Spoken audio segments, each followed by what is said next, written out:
We have been asked to recite certain shlokams since childhood. One among them is Purnamadam Purnamidam. So I want you to throw some light on this. It's a secret question in a language that you cannot understand. So, Purna means, you know what Purna means? All of you know. Purna means complete or absolute. So everything is absolute, I am absolute, the Creator is absolute, everything else is absolute. Chanting every day. But in your experience, nothing is absolute. Everything is threateningly, anxiously unstable, freaking you out. So unstable, day-to-day realities, yourself, people around you, situations around you, your social realities, financial realities, everything seems to be terribly threatening to a point where you're becoming paranoid. If you… see, you will see this. If you go… a child is sleeping, if you go and touch the child like this, he'll open his eyes like this. But most adults, you touch them like this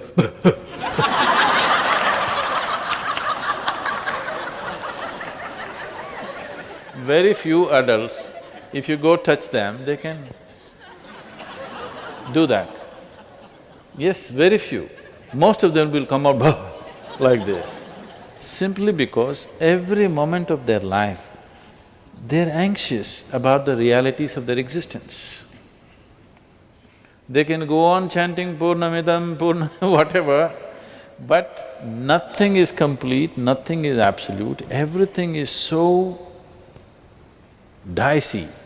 In their mind, life looks so dicey, so absolutely inconceivable that they are threatened by every situation in their life. Anxiety rules. Too many human minds are ruined by anxiety. Now, you going on chanting this, it is not wrong if you're using it as a reminder. If you are just bullshitting yourself, that everything is complete, everything is great, everything is fantastic. Two ladies met. This really happened, really.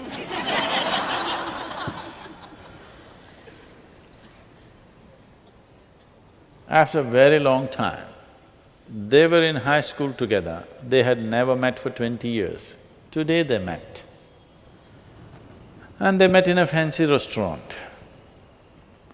And as soon as they sat down, one of them started off, "You know what, we just bought a silver ghost for our butler to go and buy vegetables every day." What's a silver ghost? Don't know, it's a Rolls Royce. "Oh, but for our Chinese gardener, he likes a Mercedes. So we bought a Mercedes for him because he has to bring so many things. And you know, for our dog Tiara, we actually made a diamond tiara for her." As this person went on saying this, the other person said, "Wow, that's fantastic. Wow, that's fantastic. Wow, that's really fantastic." It went on like this. After exhausting everything, "What have you been doing?" She said, "I've been attending a charm school." How quaint, what is a charm school? What do they do there? Well, they teach us to say fantastic instead of bullshit.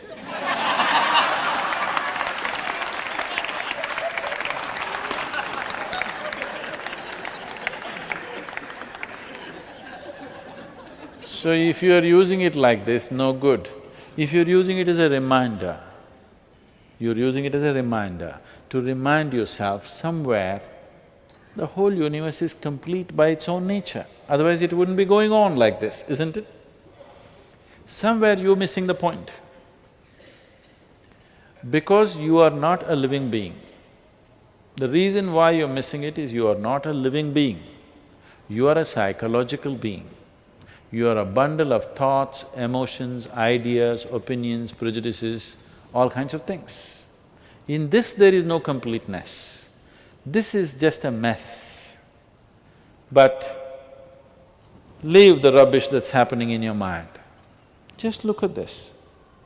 You are not running it, it's breathing by itself, it's beating the heart, the livers are functioning, kidneys are functioning, everything is happening, quite complete, isn't it? Yes or no? Now if you look at this body, if you look at the planet, if you look at the cosmos and said Purnamidam Purna, wow, it's real, isn't it? You look at your mind and all the rubbish that's happening in there and say, Purnam, what Purnam? If you sit here as a living being, everything is complete. If you sit here as a bundle of thoughts, emotions and rubbish, if you sit here as just a psychological being, you are a case. So, do not utter these things from that context. Just look up these billions of stars, not billions of stars, billions of galaxies actually. Everything happening. Huh? Somebody MBA is sitting and doing it, managing it? I'm asking you, which university did they study to manage this? No, something is very complete, isn't it? Something is very absolute, which makes all these things happen. If you are in touch with it, Purnamidam, 100% true for you. If you're just here, it looks like one big lie and it is a lie. It's time to at least become a living being. Don't become anything else. Just become a piece of life and you will see it's complete, absolutely complete. If you sit here as a mind, always incomplete, eternally incomplete, it cannot be complete because that's not its nature. So people who said this, people who made these chants, they are living beings, they are not minds or mindsets.